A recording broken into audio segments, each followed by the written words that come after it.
The medical information included in this podcast is provided as an educational resource only. Please consult your healthcare provider before making any healthcare decisions. Having Fabry disease caused me to have a full life before that initial average age of death of 41 for a male. So I lived a full life by the time that came, in case I did die. And now I've had 30 bonus years and I have a great life. I have a great family. I have great friends. I have good support. And I'm living the good life, as odd as it may sound for a person that has our disease.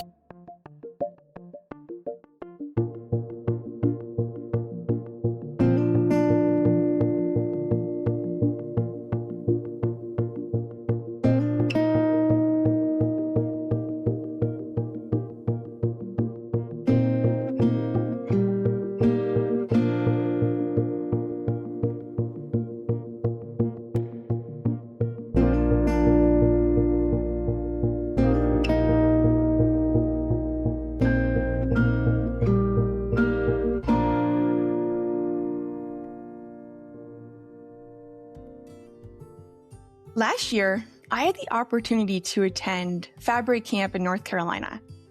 It's a camp where kids and families come together living with Fabry disease. It's organized through the National Fabry Disease Foundation, which is called the NFDF. And it's led by Jerry Walter and his incredible team. And it was there that something happened that I'll never forget. Jerry stood on stage. It was the closing. He went up and he was thanking everybody for coming. But he said something that brought the entire room to complete stillness. He said, "I stand up here today as a 71-year-old man living with classic Fabry disease." In that moment, I remember looking over at the man that was beside me. He was about in his 40s, and there was a tear running down his cheek. And when I saw that, I thought, this tear carries the weight of so many stories. To me, it stood for the patients who were once told that they would never live that long. The ones that didn't get to live to 71, and we lost them too early. And I think that tear also represented hope. When so many of us were looking at you, Jerry, they were realizing what's possible for them. It was such a powerful moment. And throughout this podcast, I think that you will continue to be very inspired by Jerry's story. Living with Fabry disease, we often describe it in clinical terms. And on this podcast, we often talk about things like our lab values, organ involvement, treatment protocols. But as we all know, behind every chart and every diagnosis lies a human life. And that life has a story shaped by uncertainty, resilience, and moments that call for extraordinary courage. Jerry has walked a long road with this disease, one that has included serious cardiac complications, a heart transplant, and many of the physical challenges that Fabry brings. But what makes Jerry's story so extraordinary isn't just what he's lived through and been through. I think it's the way that he's lived through it. It's his perspective, his inside journey, his grace, and his grit. Jerry is the president of the NFDF, so that's the National Fabry Disease Foundation in the US. He's a Fabry patient with a journey and someone whose wisdom and lived experience continues to inspire this community. So Jerry Walter, welcome to the Fabry Cast. Thank you so much, Julia, for the great introduction. And, I consider myself grateful to have you as a friend. And we've been friends for a number of years now. And I really am inspired by the work that you do, and your passion and your compassion and your creativeness and all of the things that you do for the people with Fabry disease. So thank you also. And I have been telling my story as often as I can because I hope that it helps other people and at least understand some of the things that we go through. Being 71 years old is somewhere I never thought I'd be. So when I learned I had Fabry disease, I was 25 years old in the Okay. military in the Netherlands. So the story is my mother was diagnosed with Fabry disease accidentally. And so she was in the hospital with another condition, and an eye doctor looked in her eyes and saw the corneal verticillata, the corneal whirling. And that's not what she was there for. So that started our family's journey in about with Fabry disease. There are about 23 members of my family with Fabry to date, including the 5 who passed away young from 37 to 51 before treatment was available. So we've had our tragedies, and it's been a long journey. When I was 25, there wasn't really anything we could do about it, so we just put it behind us and moved on. So I think, as you know, I served 27 years in active duty military, and that gave me a lot of experiences that I carry in my life now. And being with the National Fabry Disease Foundation for 20 years. And one of the things that I remember, our division, it was a headquarters division, not a military division, of about 50 people went through a strategic planning exercise. And my boss at the time was a female colonel, and she said at the beginning of the process, begin with the end in mind. And so I changed that. I don't like to say begin with the end in mind, because you could have misinterpret that. I'd like to say begin with the future in mind. Hmm. So as we think about our disease and as we try to manage it to maintain the best health possible, as a person with classic disease, we can expect to have most, if not all, of the common symptoms. So we can expect to have heart disease and kidney disease and lung disease and high risk of stroke, and in a lot of cases, hearing loss, and then all of the quality of things that affect our quality of life. The not sweating properly and overheating and GI gastrointestinal problems and pain and all of those things. But I think that if we begin our lives, or at some point in our lives when we need to think about what we can do to stop some of the things that happened to me. So, for instance, we even though we don't know it when we're young, we can be a little bit reckless. Before I went through all the things I went through with my heart, I became more and more and more sedentary over time. In the end, I couldn't walk across the room carrying a small bag of groceries. So the lesson there is that as you become more sedentary, we have to figure out what things we can do to prepare our body for that. And I'm curious, when you were diagnosed, or if someone listening is being diagnosed and they're just new to this, if you could speak to your younger self, the version of you that's just starting this journey, what do you think you would tell him now? Begin with your future in Yeah. mind. And the other thing I would say to people is don't be afraid to do things because of your disease. Know your limitations, be safe, but try everything. And be serious about all of the symptoms that we have are, the symptoms are progressive. Fabry disease is progressive. But there are things you can do with just about everything. Mm-hmm. Heart disease, for instance. One of the most important things is to do the recommended assessments. So get the periodic scans, get the heart MRI, the cardiac MRI, and the brain MRI, and see in the just about your kidneys. Monitor proteinuria and albuminuria, and just about everything. There's something you can do about it. You can, when it comes to your heart and your brain, most of it is just healthy living.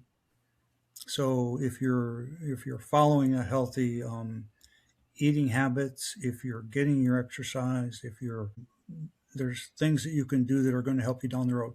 It's a little bit frustrating when it comes to stroke risk.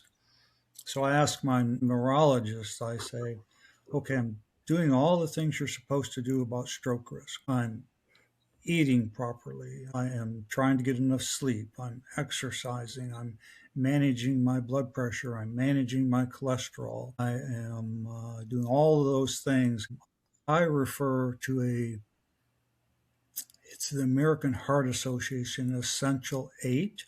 And there's sort of 8 steps that all those things that people should do to manage their health. Well, it's more important for us because we're sort of in a double jeopardy situation. Mm-hmm. Smoking's bad for everyone. It's a lot worse for us, and things like that we just have to be so much more careful about doing the right things that will help us live, like we like to say, a longer and better life. Yeah. Yeah. Well, I think that's good advice. And I think, when someone, it's so overwhelming when you're first diagnosed. I think at any point in the journey, it's overwhelming. But I think something that you always stand for is you do whatever you can control. And I think that that's such a huge, important lesson for us because sometimes as we walk this path, you feel like it's a little bit out of your hands. But I never feel like that with you, Jerry. I feel like you hear something and you're like, okay, you take that and you lean into it and you just do everything that you can, which there's so many lessons that you can teach us because you've lived through so much. Let's talk about, I've heard you talk about your medical resume and you've named it that because there's so many things that you have had to live through. So I guess let's start there. Let's talk about some of the biggest things that maybe Fabry has taught you with the symptoms that you've had. Yes, my medical resume is long. So I think what I've learned is that one of the many things I've learned is that just about all the downsides have an upside. So I'm ready to retire from the military. Yeah. And so I had to fly back to near Washington, Northern Virginia, to sign my final retirement paperwork. And instead, I felt something on the plane that I didn't feel right. And I flew into Reagan National Airport. I managed to rent a car and went straight to the nearest medical facility. And I got in the door and I said, "Can you please write down my wife's phone number?" And they said, "Well, let's get your vitals, see what's going on." And I said, "Would you please write down my wife's phone number?" And they did. And shortly after that, while I was getting my vitals and everything checked, I went into a coma. I had strep bacterial meningitis. And so when they got a hold of Angela, they told her I was unlikely to live through the night. And that was a 60-day total hospitalization. I got Guillain-Barré syndrome while I was there, which can also be life-threatening. And I survived all that, and it was a long recovery. But what happened was during that visit, I was hooked up to all the machines, and that's how I found out I was having so many arrhythmias. And so because I was having so many arrhythmias I didn't know about, I got my first ICD implanted pacemaker defibrillator put in. And so the upside of all that is, even though that was a very traumatic, life-threatening experience, I got my first ICD. Something happened that later on saved my life. And so most downsides, and that was a big downside, No kidding. have upsides. And they've had several experiences like that where something happened that was really bad that caused something to happen that was really good. So I think and many examples I've had many life-threatening experiences. I had bacterial meningitis. I had in Guillain-Barré. A year later, in 2008, I had another strep life-threatening bacterial infection called bacteremia. At one point, after my second ICD, my pacemaker defibrillator, I was minding my own business. I had my ICD never fired the defibrillator. I was being paced constantly up to 60 beats per minute. Okay. My heart rate at that point before the ICD was only 40. Okay. So I was being paced and everything was good and I felt good. I was living a good life. And I took our dog for a walk. And when I got back, I was getting ready to get in the car to go somewhere. And I started feeling something really, really weird. in a few minutes later, I went and took my blood pressure. It was, of course, I was panicking at this point, so it was even Yeah. higher.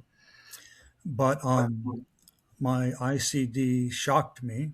You know, when you see the paddles on television and they say clear and they hit you with the paddles and you jump up in the air this far.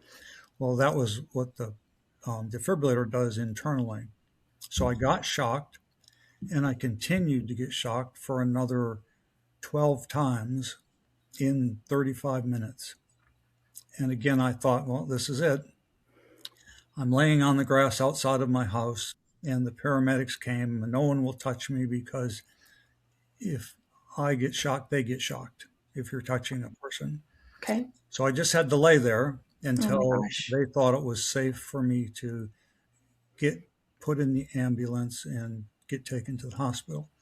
So of course, another time I thought, you know, this is it, I'm done. But I didn't die, and I got to the hospital, and they stabilized me. And the result of that is another pacemaker with a different, with a third lead. And what they discovered is because our heart gets so thick, the left ventricle wall, that the cardiologist that put in the pacemaker, excuse me, had a hard time getting it in, and he kind of had to go around the backside. So that's what caused the 13 shocks instead of one or two. But we fixed that. We got a third lead in. I got a new ICD, and life is good again. So I've just had a lot of with my heart. So something I learned is that heart failure is not an event; it's a process. So my heart issues started in way back in 2007. Okay. Even before that, I had an incident in 1987. I had an incident where I was having arrhythmias, and they diagnosed it as holiday heart. And by the time I got to the emergency room, it stopped and went back to normal. And that was the very first time I really experienced arrhythmias. And I hardly had any problems with my heart for 10 years, for more than that, 87, 97, 20 years. I didn't hardly have any heart problems. I had the occasional arrhythmia I could feel, but no real problems until that time, until I had bacterial meningitis. But after that, I had many things. I had a cardiac ablation. I had a cardioversion where my heart wasn't beating properly, regularly. So they go in and stop your heart intentionally and then let it restart. And the amazing part of that is the whole procedure from getting anesthesia to waking up is 10 minutes long. Wow. It was just amazing. Wow. And then I had a mitral valve repair, not a replacement. And that's a little bit misleading because they call it a non-invasive procedure. Okay. It's not non-invasive. I had about 10 incisions. Wow. Very painful because of all the incisions. So they just mean that non-invasive just means they don't open you up. But the heart transplant in 2020 was practically painless. And so between the procedures, the heart transplant's a lot easier to get through than mitral valve repair. But everything in my life has seemed to have a good outcome through all of the cardiac procedures and all of the life-threatening episodes. In 2024, 4 years after my heart transplant, on Christmas Day, Angela, my wife, when I went for a walk to see her horse, and as we were walking out to the pasture, I felt kind of weird and I call it had a semi-controlled descent to the ground. And so I went down, not hard, but I went down, and I just laid there. I couldn't really think. I couldn't really do anything. I didn't know what was happening. Angela's scared. I'm scared. And luckily, I had been feeling something around my heart before that, and I asked my electrophysiologist if I could have a loop recorder. Okay. That's again, another implanted device that records your heart. And when I got the loop recorder, they didn't find anything wrong. No irregular beats, nothing to worry about. But because I had it, they were able to see after I had my controlled descent to the ground, they were able to see that my heart stopped for 5 seconds. And statistically, a lot of high percentage of people whose heart stops that long don't make it. But luckily I did. Something that always stands out to me, Jerry, is your perspective.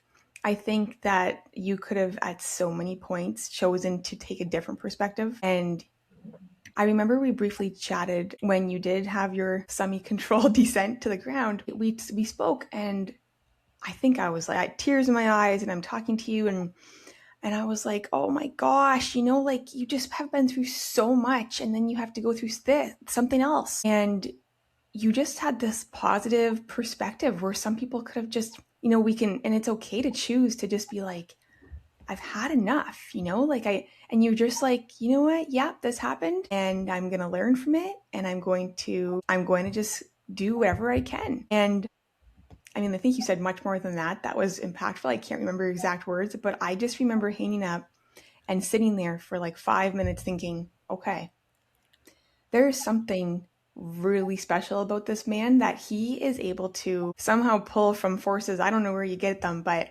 I think for anyone listening, is there something that you can help us understand or share with us? Like you have some sort of grit that is just deep within you, because I think like at those really, really, really hard times in your life, what keeps you moving through them? I think like imagine someone going in for a heart transplant or any sort of Fabry scary event that happens.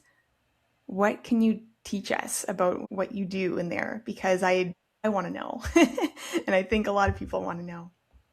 Well, I don't know if there's anything I can teach you. I can say that we could blame some of it on my upbringing. I have 6 brothers and 1 sister, Okay. and there was a lot of competition in our young lives. And I think that it was different for me. I was the first of the first 4 boys with Fabry. And so my brothers are stockier and more athletic and these things. So I think there was a lot of competition. And I think I learned some of my resilience from that, I guess. Yeah.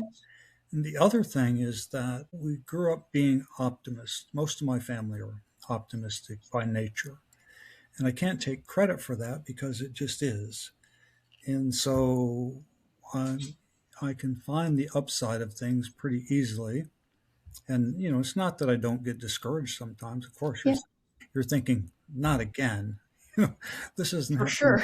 This isn't happening again. But the outcomes have always been good, and my family is great. So, it's having a good support system, having the advantage of being a natural optimist. I don't get angry much. I think that's healthy for people that can get through things without getting angry about it. But I don't know that of any of those things that I can teach or help anyone else with other than maybe think about that. Think about, find other solutions. Then Mhm. you don't need to blame people or be angry.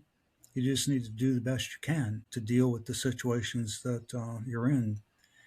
Well, I think when I hear you with this beautiful perspective, I think even just that alone taught me that, when something's happening, you just think about the next best thing you can do. So it's like, what's the most productive thing I can do in this moment? Because you've leaned into this thinking pattern that's just very productive. And even in the midst of your physical and emotional pain or your thoughts that you're going through, you continue to just take the step. And maybe that's what it is. Maybe that's part of what you're doing. That keeps you going because you've made a lot of really educated decisions along the way too. I think that You are someone that's always, you know the literature, you take the time to do the research. Maybe just talk about a few of your, not necessarily tips and tricks, but these things that you do that work well for you that you figured out. Sure. Yeah. And I think it's important for everyone that I survive by having routines, habits, Hmm. and I decide what's good for me and I try to stick with it. So for my eating habits, very focused on getting enough protein. Okay. I'm very focused. The very first thing I do every morning is, and part of this is because of my heart transplant, I have some extra medications. I'm trying to get enough sleep, which is difficult. That's one of the more difficult things, but it is so important, especially as you get older.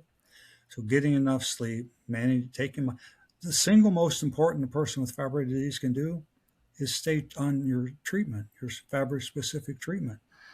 Um, and so I've been on enzyme replacement therapy for over 23 years. I was in 2002, I was in the clinical trials, but that's the most important thing. Everything else is just helpful. Hmm. Don't If you're not on treatment, if you need to be on treatment, if you're not on treatment, you're going to get worse, no matter what else you do. And it's so important not to let yourself become too sedentary to keep your balance as I get older. So I do physical therapy, I do exercises, I try to get enough sleep, I manage blood pressure, cholesterol, just through my eating habits. I'm just gonna, I'm thinking for people listening, they're probably realizing, okay, so I love the way that you're tracking this. You're seeing the difference it makes in your body.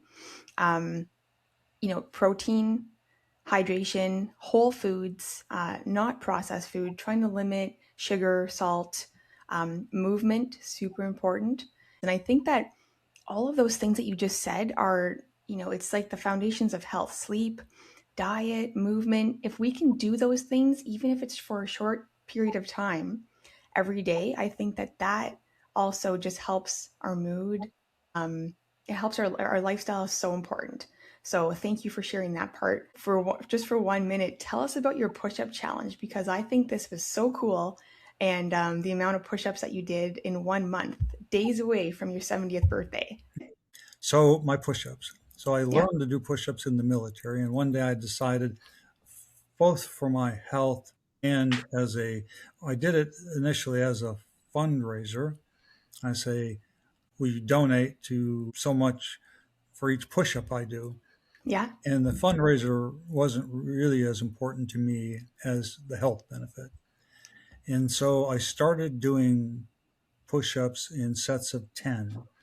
I did them in sets of 10, even though I felt like a lot of times I could do more because I didn't want to burn myself out.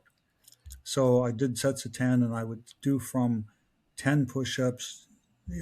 My goal was 1,000 push ups in a month. And to do that, if my target was at least 40 a day, that's 1,200. So I could make my 1,000. And some days I was able to get 10, sometimes 40. And for days that I didn't get enough, some days I did 100, but I did them in sets of 10. And to make sure that people believed I was really doing them the way I said I was doing them, as I changed clothes for every sets of 10 and did it in a different location and videotaped them. So I went around after, my wife Angela, she taped a lot of them for me, but I went around to different places like the Home Depot down the road or the store down the road. And I caught people coming out and saying, would you videotape my push-ups for me? And most people did. So I did 100 sets of 10 push-ups from September 20th to October 19th, so that I would finish them on the last day of camp, on our Fabry family camp. And so I did. On the last day, I got up on the stage in our stage night. Everybody puts on acts and does funny things. But I did my last 10 to get to 1,000 on the stage. And then I misspoke when we spoke the other day. So I actually did 15 extra, not 25 extra. So I ended up with 1,015 push-ups in a month. And I Amazing. actually did quite a lot more, but if I screwed up the video, I had to retake it. So I actually had, 40 or 50 or 60 more push ups in there, but still, it was good for me because I felt stronger, I felt better, and it was a fun thing to do. It got a little hard as we got closer and closer to camp with all the planning and Right. making the time to do the push ups. Right. For a set of 10 of them, it was harder to get out of the house. So I bought a set of cheap plastic tablecloths and I hung all different colors and I hung one on a door in our house. And so I did a different set in front of a colored plastic tablecloth for about 10 of those. So so I didn't have to leave the house as much. But it was a fun exercise. If I still do push-ups, I try to do the same. I've instead of doing sets of 10, now I do sets of 15. And so I've gotten stronger. I'm not as worried about burning out as I was. But I'll often do 15 to 45, 60 push-ups in a day, depending on my time and how I feel. Do you think after you doing all those push-ups on stage, do you think how many people do you think are now doing this and you've inspired to do this with your push-up challenge? Well, I've had a lot of people ask me how many I can do, which is, you know, realistically, I can, in a set, I can do 25 or 30, but I don't do that many every day in one set. But I hope I inspired some people to say, well, maybe this is my go-to exercise. And Well, yeah, after I saw you doing that, I thought, okay, I better get going. I mean, if Jerry's doing this, I have to be able to do that. I don't think I could do that many in a month. Well, maybe I guess we can all just try our that's best, right. right? I think it's just one more thing that we can do to feel good, to have the Well, best outcome. and that's a good point because I've said many times that physical activity is so important Hmm. and figure out what you can do. So in the military, we had to run, and I came to a point where I couldn't run any longer. So then I biked. Yeah. And then if you can't bike, walk. So now I Yeah. mostly it's all walking. And but if you can't walk, find something that you can do to maintain some physical activity. If you look on the internet now, there's a ton of chair exercises, and they're aimed at people as we get older, not guys, men and male and female as we get older. But there's a lot of value in those things, and the fact that I can sit at my desk and do calf raises. Hmm. Keeping your calf strong is important because your calves pump blood back to your heart. So Okay. they help circulation. They help us from getting in situations like like a person with diabetic nephropathy, or your feet, you could have amputations if you don't keep blood flowing. In people with diabetes, that happens quite a lot.